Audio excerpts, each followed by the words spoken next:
Tara mga guys, samahan nyo kami ni Mrs. magluto ng everlasting. Una ay ihahanda natin ang mga sangkap tulad ng carrot, sibuyas, hotdog at iba pa.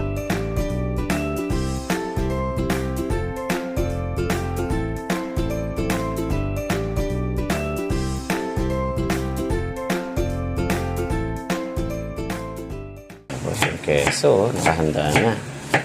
At yung sa pang-hotdog. Ihahanda na rin natin ang dahon ng saging na gagamitin natin.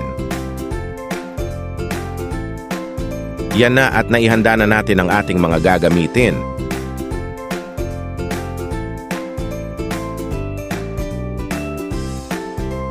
Tara at simulan natin ang ating pagluluto ng everlasting. Eto na at luto na ang ating everlasting at pwede na tayo